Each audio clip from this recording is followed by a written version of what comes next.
Merci tout le monde. Désolé d'être un peu en retard ce matin. On avait une bonne rencontre avec le secrétaire Bessent et puis je viens de finir une rencontre avec mon homologue de Singapour.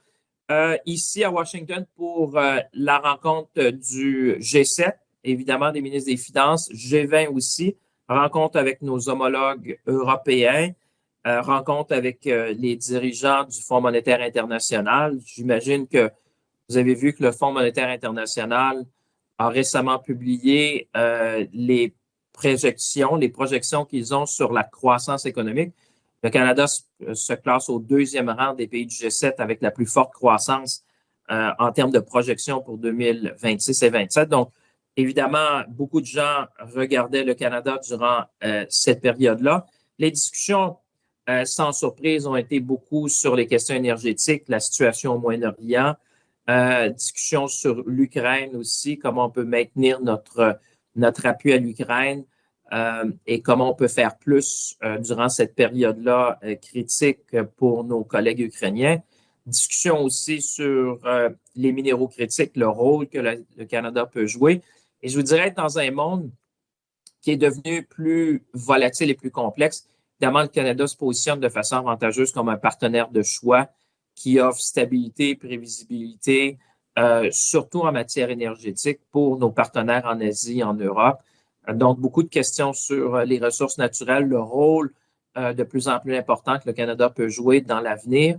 Et c'est clair que les gens voient de plus en plus la relation entre la sécurité alimentaire, la sécurité énergétique, sécurité économique et sécurité nationale. Donc, je vous dirais que le Canada a joué un rôle de premier plan dans ces rencontres-là ici à Washington.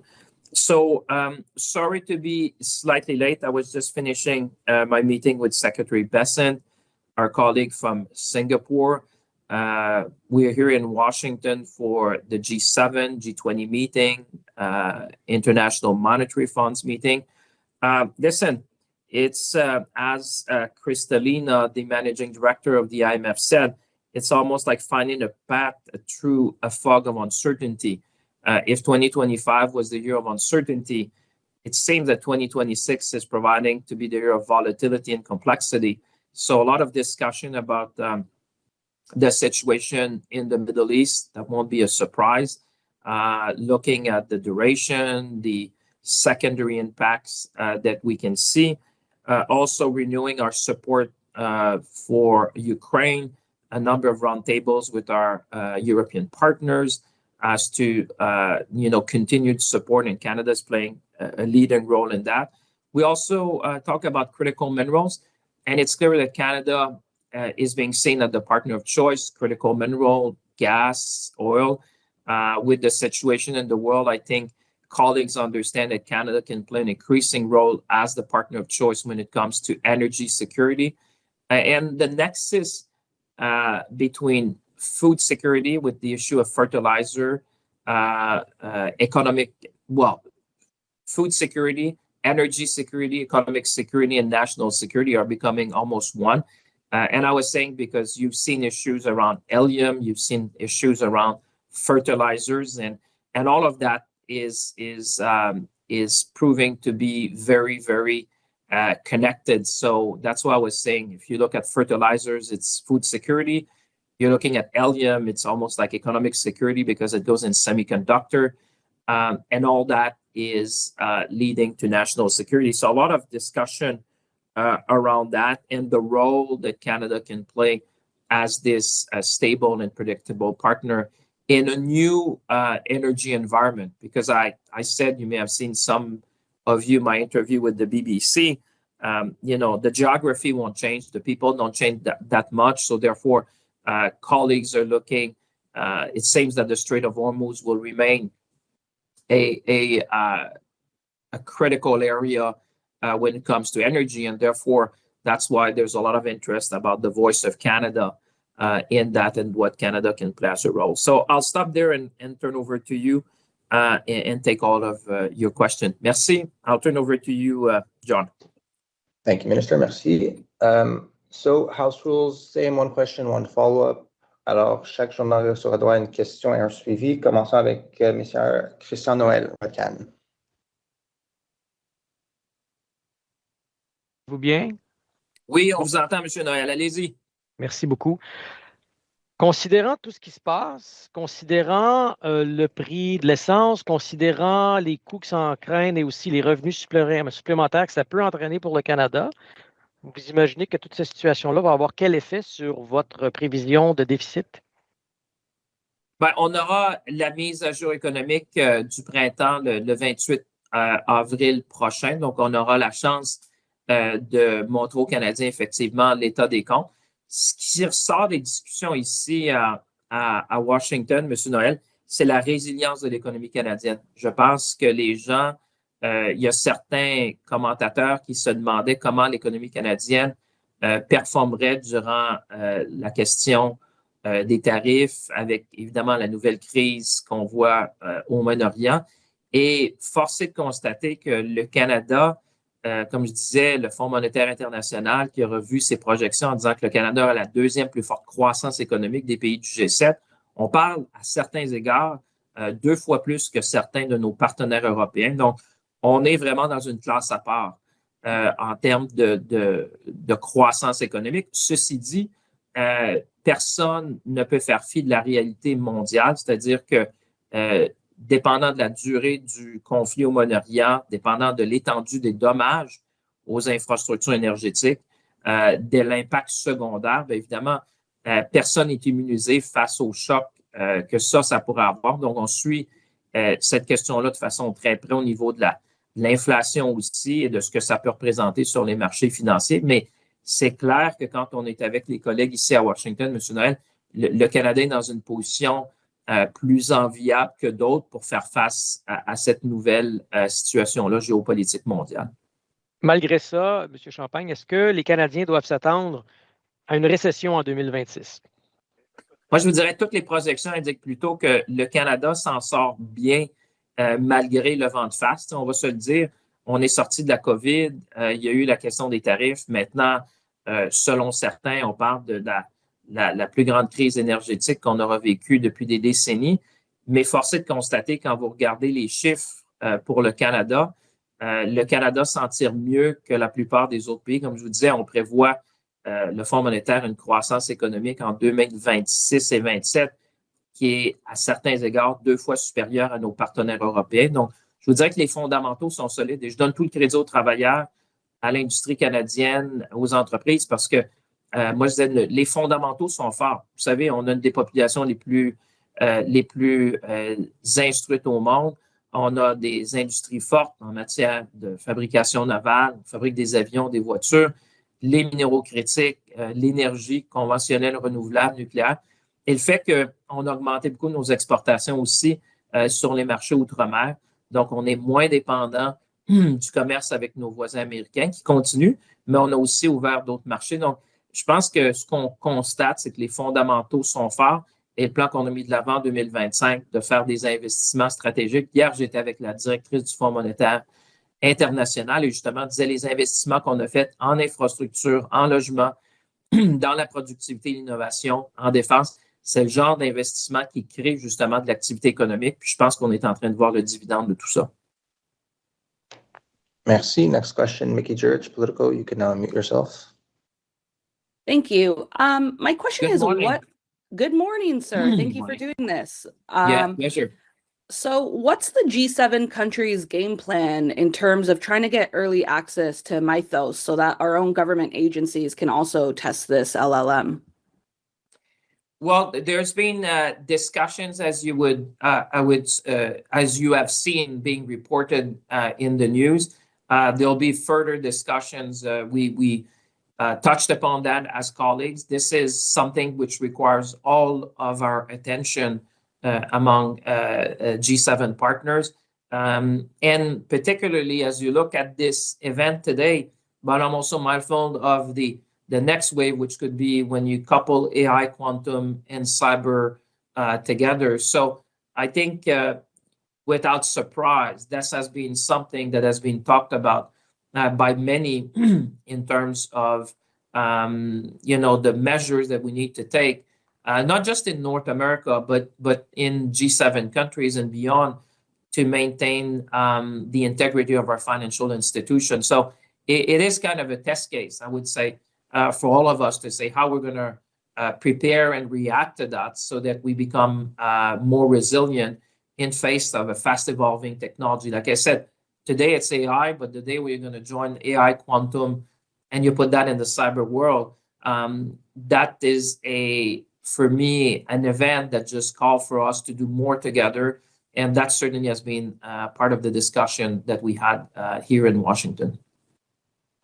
Looks like Nikki's dropped off the call. Oh, no, I'm she's still back. here. Sorry. How come Canada, and as you know, we obviously have agencies that has the ability to test products like Mythos. So how come Canada doesn't have access to Mythos? And are you comfortable relying on big American tech companies and agencies to find these bugs themselves? Well, listen, I won't go into operational details because, as you appreciate, this is an issue which we need to deal with in a very structured manner with the proper agency and our cyber team, which are engaged with Anthropic with respect to that. So I won't go into too much operational detail, but there's certainly discussions ongoing. Minister Solomon met with Anthropic, and that has been a topic, I would say, of discussion to say that the impact of what we see is not only limited to the United States, but is way beyond. And we all have to work together, particularly as the G7, to make sure that we would maintain the integrity of our systems. And like I said, this is a test case as to how we can do that together. And we very much look forward to continue the cooperation with our G7 partners and certainly our American colleagues. Next question, David Baxter, Canadian Press. Good morning, Minister Champagne. Thanks for taking my questions today. Yes, I want to go, back to a more domestic issue. Michael Barrett, the conservative ethics critic, saying that you're ducking the committee trying to study the Alto high-speed rail thing, accusing the Liberals of filibustering an attempt to get you to committee. You've said that everything is above board with this procurement process, and you've been recusing yourself from decisions recently on the rail line. So why not just appear before the committee if everything's above board? Well, it's for the committee to decide how they want to conduct their own affairs. As far as I'm concerned, I've been very transparent, very upfront in the sense that you don't need to take my words, but the words of the commissioner, which says not only there's no conflict, but he said there's no risk of conflict because Alto is a crown corporation that reports to Parliament. And I find it sometimes, there's politics and all that, but to make personal attack against people who serve in the public sector, I find it's distasteful, to be very frank with you. I think the rules are in place to allow people to have their own careers. And this is a process that has been applied consistently for many, many years. I've respected all the rules, and I went even beyond what was suggested to me by the commissioner to avoid any sense of potential or possible conflict of interest. So, when you do all the right thing, and you have to accept that the rest is just politics. And this is a serious moment for our country. This is a serious moment in history. We have to focus our attention on, building our economy, empowering Canadians. And, you see what I'm doing this week. We have a lot of big things to be present, engaged with the world and our colleagues. And that's what I'm doing. And like I said, I've been as transparent as one can be. And I've answered questions in the House as well. And I've taken questions from media whenever someone has asked me. And I think, I think people should take the words of the commissioner, and he's been very clear with respect to that matter. Yeah, and just back to your trip to the States, mentioning your meeting with Scott Bessent the other day. Did you, Mr. Bessent, speak about the upcoming CUSMA review at all, especially, talking about how Canada could be a stable supplier of things like fertilizer? We're one of the main exporters of potash globally. Does that give Canada extra leverage as, June starts to sneak up on us quite quickly here? Well, you're quite right. That talk about serious thing, I just met for, I was with Secretary Bessent for almost a an hour. We have many things. I mean, Canada and the United States work hand in hand on many things, especially, as you know, the United States now is the chair of the G20. Canada's been helpful to further the agenda around competition. There's also a statement being discussed where we have a lot. We talk also about anti-money laundering initiatives that we have on both sides. You've seen me recently being very active on that side to protect the integrity of our financial system. And obviously, when I meet Secretary Besson, without going to the details of our discussion, but it's always an opportunity to defend Canadian interests, to defend Canadian workers and industry, and remind our American partners that there's so much more we could do together. But obviously, we want to restore stability and predictability in our trading relationship. And therefore, yes, I took the opportunity to further our trade agenda, as we always do when we meet, because that is very important for Canada. And I think in a world which is increasingly divided, complex, and volatile, Canada provides that stability and predictability that is welcome. I had dinner with some of the business people in the United States, and they appreciate Canada. They appreciate the work that Prime Minister Carney. They understand that the tone at the top has changed. They've seen the generational investments that we intend to do, building one Canadian economy, major projects, and the world wants to be part of that success story. And therefore, that's the sentiment, at least I can see, not only from political leaders, but also business leaders, which I've had the opportunity to meet here in Washington. Merci. Next question, Bill Curry, Globe and Mail. Good morning, Minister. Good morning, Bill. Picking up on your point about volatility, this morning the price of oil is down about 12% off the news out of Iran. Just a few days ago, your government announced a a gas tax cut, partly funded by revenue-related revenue gains. So how are you going to account for that volatility in the upcoming statement? Do you still think those revenues are going to pay for that cut? And are you thinking about bringing back some kind of prudence in your numbers given the volatility? Well, I love the way you use prudence. That's why the measure that the Prime Minister and I announced was prudent, was fiscally responsible, because it was targeted and time limited. It was temporary. And I think if you hear comments coming out of Washington at the World Bank meetings and the International Monetary Fund, they were urging jurisdictions which have the fiscal capacity to support consumer during the summer period, where we see an increase in travel, to have targeted measure and temporary measures, which is exactly what Canada has been doing. And therefore, we're going to use part of the revenues coming from the price of oil, but at the same time to be, and that's, it's a good question, Bill, because, when I hear the opposition criticizing that measure, they should be, in a way, appreciating that we have been prudent, we have been targeted, and this is temporary, exactly for the point that you said that, talking also with our colleagues in the Middle East, no one exactly know, the duration of the conflict. You've seen it changes by the day. And it's not only the conflict, but the aftermath of the conflict that people have in mind. There's a bit of unknown in that. And like we're talking about, part of my comments here in Washington and the BBC that I did was about secondary impact. It's difficult to assess exactly what's going to be the impact on supply chain, the exact impact on fertilizers, on helium. These essential elements go in so many products that it will take time to really assess or to get back to normal in terms of the supply chain and the price of a number of commodities. So to your point, Bill, that's why we've been very prudent, very targeted, and propose a temporary measure, but would still be meaningful for Canadian over the summer. Thanks. On another topic, the Prime Minister announced that in September there's going to be an investors summit in Toronto.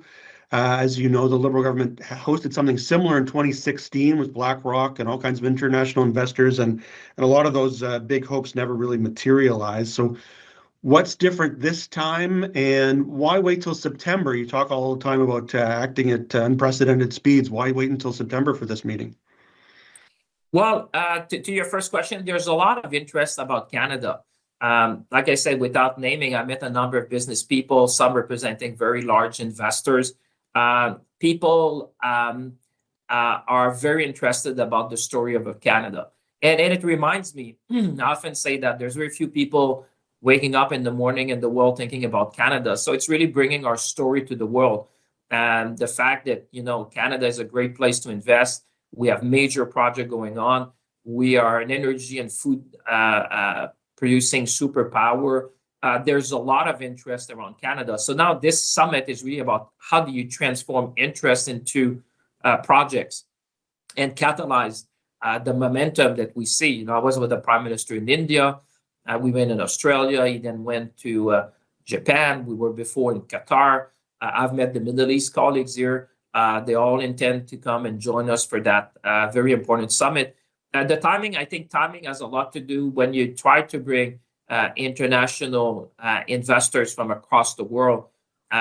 You need to pick a moment that most of them would be available. And I think September offered that window of opportunity for everyone to be present. And there's a lot of interest. I mentioned that to many of my colleagues, and immediately the response was, yes, we want to be there. Yes, we see the story about Canada. Yes, we understand that you're the second fastest growing economy in the G7, AAA credit rated, major projects going on, whether it's about transport infrastructure, whether it's about ports.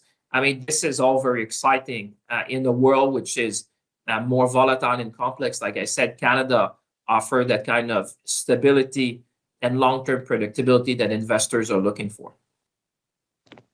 Merci. Next question, Laura Osmond, Logic. Hi, Minister. Hi, Yuda. Can you speak just a bit louder because I can't hear you very well? Sure, I'll do my best. Can you hear me now? Yes, we can. Thank you. Okay, sounds good. I wanted to follow up on Bill's question about the investment summit and what is different this time around than past attempts to attract foreign investment. So what can we expect to see and hear at this summit, and how will it be different than what we saw under Justin Trudeau? Is it the fact that Prime Minister Mark Carney is leading the effort now, or is there something that's changed in Canada's approach, or is it down to geopolitical events? What is different now? Well, thank you for your question. Very good question. Well, a couple of things. I think we have seen record level of foreign direct investment in Canada. I think the world has changed significantly since the last time that Canada hosted a summit like that. I mean, you just see the world as it is today. Investors are looking for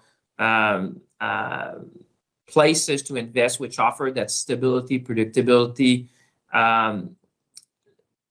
rule of law. That kind of message is resonating very loud and clear today. You know, the world we live in today is very different than the one of 2016. And the fact that we also sent a very big signal, you know, we're open for business. I think the tone at the top is very clear. It's been resonating to the world. The Davos speech has certainly made Canada front and center in people's mind. And now investors are rediscovering Canada in a way. You know, they see us now as an energy superpower. The conflict in the Middle East just highlight how much we need to diversify the source of energy. We need to invest in energy efficiency. We need to invest in interties and renewable energy, conventional energy, nuclear. I mean, you look at Canada today. I mean, we have all the fundamentals that an investors would be looking for. And therefore, that's why I think this summit is different in a way that the world is in a much different place than it was. Canada is open for business. Canada has very strong fundamentals. And I would say the budget, when we say this was an investment budget with generational investments, is resonating in Washington, in Qatar when I was there, in India when we were there. And therefore, that's why I see there is a there's a momentum behind what we can do. And certainly the fact that the Prime Minister will be chairing that investment summit is giving that kind of leading that momentum that we see around Canada these days. Thank you, Minister. One of the things we heard at the Finance Committee yesterday was that Canada is an attractive place to invest. It does have that sense of stability, but the returns are not as high as some of the areas that we're competing for capital with. And so what is your message to investors who are saying, why should I put a larger share of my investment in Canada when the returns are not as great? Well, I would say a lot of people, stability, predictability is in high demand and short supply in the world today. And therefore, Canada stands out very clearly. I mean, we're becoming the partner of choice. I was just finishing a meeting and they said, Minister, we would want to do more with Canada on food security. A number of colleagues have come to me and say, on energy security, we definitely want to look at long-term offtake agreement. When you talk about food and energy, you are at all the big tables because these two things lead to economic security, which leads to national security. And the recent events, sadly, just outlined that Canada is that kind of partner of choice. Our geography, we have access to the Pacific, the Atlantic, the Arctic Ocean.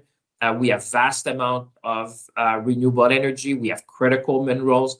We're a superpower in terms of food production.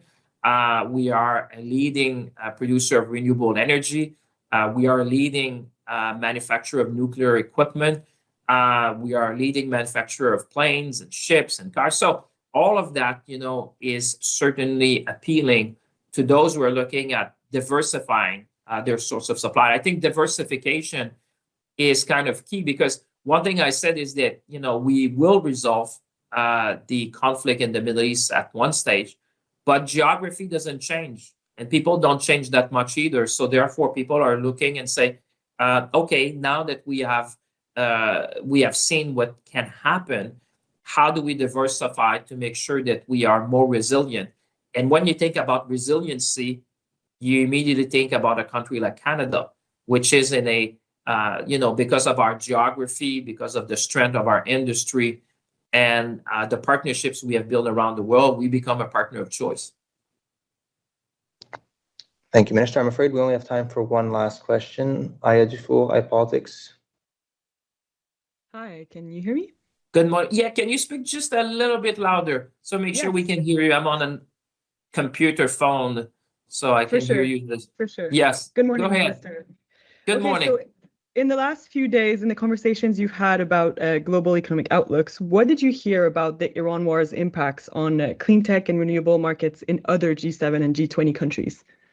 Well, very, very good question. I think there was a lot of discussion about diversification, of source of supply of energy, but also that we need to double down in terms of energy efficiency, renewables, and making the world less dependent somehow and more resilient. So there was this discussion about efficiency and diversification, which was very present because the world is, if you look at the world, the world economy has been going to a number of shocks in the very recent past, compared maybe to other period in the world history, from COVID.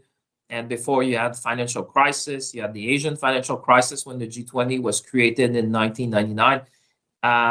And I was reminding colleagues of the purpose of that. The G20 represent 85% of GDP, 75% of trade, 2/3 of the world population.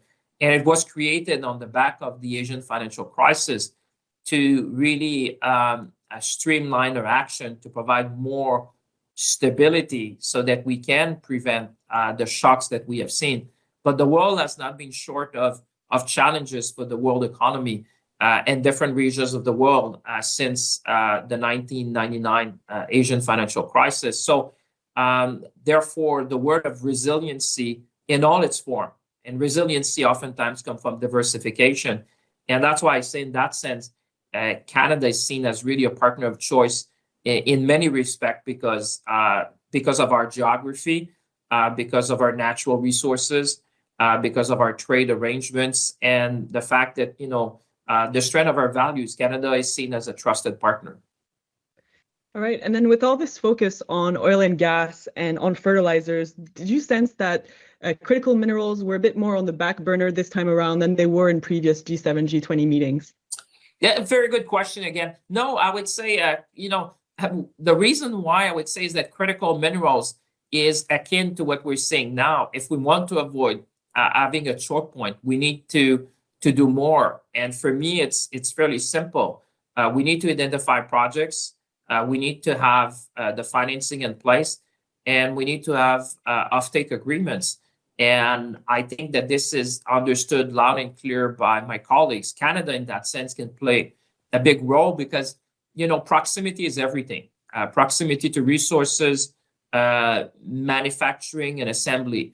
And therefore, in a sense, that's why Canada stands out, because we can be a partner of choice to our colleagues in Europe.